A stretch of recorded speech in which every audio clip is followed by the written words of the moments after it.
Shalom Bapak Ibu Saudara, kita berjumpa lagi di dalam mimbar kecil. Kiranya Tuhan selalu menyertai kita sekalian. Hari ini saya ingin mengajak kita semua merenungkan satu hal yang sering kita hindari dalam keseharian Bapak Ibu, yaitu konflik. Kita menghindari konflik karena kita menganggap konflik itu negatif, pengganggu kedamaian, bahkan pemecah belah. Tapi bagaimana jika kalau ada yang bilang begini Bapak Ibu, konflik itu bisa menjadi sesuatu yang mengubahkan loh. Setuju nggak Bapak Ibu dengan pernyataan ini? Saya ingin mengajak kita membaca Alkitab dari Kejadian pasal 32, yaitu kisah Yakub yang bergumul dengan seseorang dan kemudian ia menyadari bahwa itu adalah Tuhan sendiri. Ayat 24-28 berkata demikian.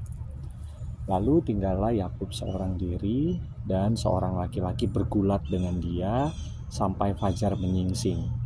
Ketika orang itu melihat bahwa ia tidak dapat mengalahkannya, ia memukul sendi pangkal paha Yakub, sehingga sendi pangkal paha itu terpelecok ketika ia bergulat dengan orang itu. Lalu kata orang itu, biarkanlah aku pergi karena fajar telah menyingsing.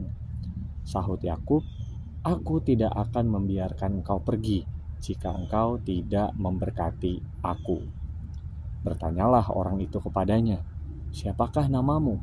Sahutnya, Yakub. Lalu kata orang itu, namamu tidak akan disebutkan lagi Yakub, tetapi Israel, sebab engkau telah bergumul melawan Allah dan manusia, dan engkau menang. Demikian firman Tuhan bagi kita sekalian. Bapak Ibu Saudara yang terkasih, kisah ini adalah ilustrasi yang luar biasa tentang bagaimana konflik, bahkan konflik yang mendalam dan menyakitkan, dapat membawa kepada sebuah transformasi. Yakub bergumul sepanjang malam. Tentu ini bukan perdebatan atau pergumulan yang kecil.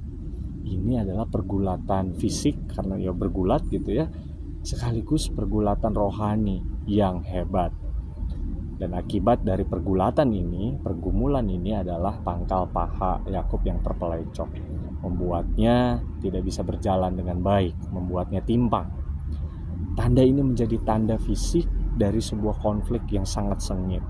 Tapi dari konflik itu, Yakub tidak hanya mendapatkan berkat, tetapi juga ia mendapatkan identitas yang baru, Israel, yang artinya ia bergumul dengan Allah.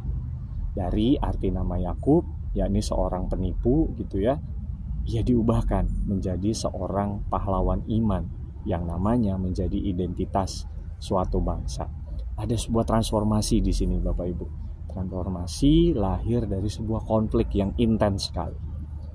Nah, dalam hidup kita sehari-hari, konflik itu bisa datang dalam berbagai bentuk.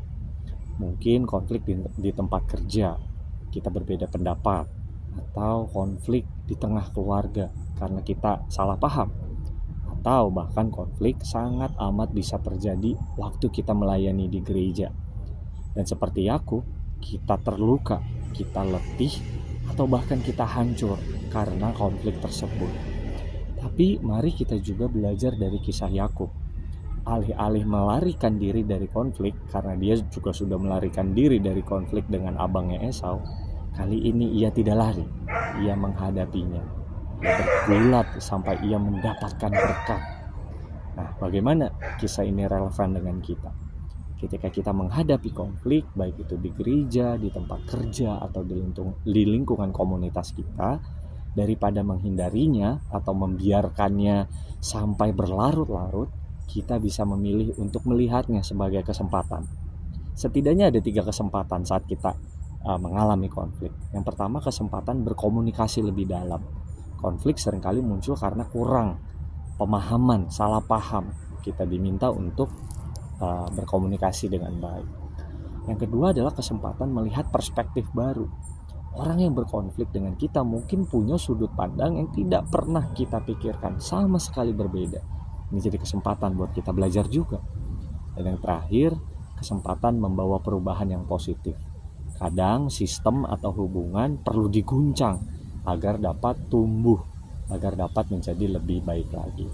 Tentu saja bukan artinya ini kita cari-cari konflik, ketika tidak ada masalah kita malah cari-cari masalah, atau justru kita menikmati penderitaan. Tentu tidak seperti itu. Tapi ketika konflik terjadi dan kita tidak bisa hindari, tak terhindarkan, mari kita berdoa minta hikmat Tuhan agar kita bisa menghadapinya dengan cara yang benar, yaitu dengan kasih dan dengan keyakinan bahwa di balik pergulatan ini, di balik konflik ini, Tuhan dapat membawa kita kepada sebuah transformasi dalam diri kita, dalam hubungan kita, dan bahkan dalam komunitas kita. Tugas kita menghadapinya dengan setia, dengan pertolongan dari Tuhan. Mari kita memohon kepada Tuhan, menggunakan setiap konflik dalam hidup kita sebagai alat di tangan Tuhan untuk membentuk kita, untuk memberi kita identitas baru di dalam Kristus, dan untuk membawa kita ke tingkat pertumbuhan yang diubahkan, yang lebih baik lagi. Kiranya Tuhan menolong kita. Amin. Mari kita berdoa. Bapa yang baik, kami bersyukur karena Tuhan menyertai kami dalam setiap hal, dan ketika kami juga harus menghadapi konflik yang tak terhindarkan di dalam kehidupan kami, biarlah Tuhan memimpin dan menolong kami supaya kami dapat bertumbuh, supaya kami dapat berubah, bertransformasi menjadi pribadi yang lebih baik lagi. Terima kasih Tuhan, kepadamu kami memohon, di dalam Kristus kami berdoa. Amin.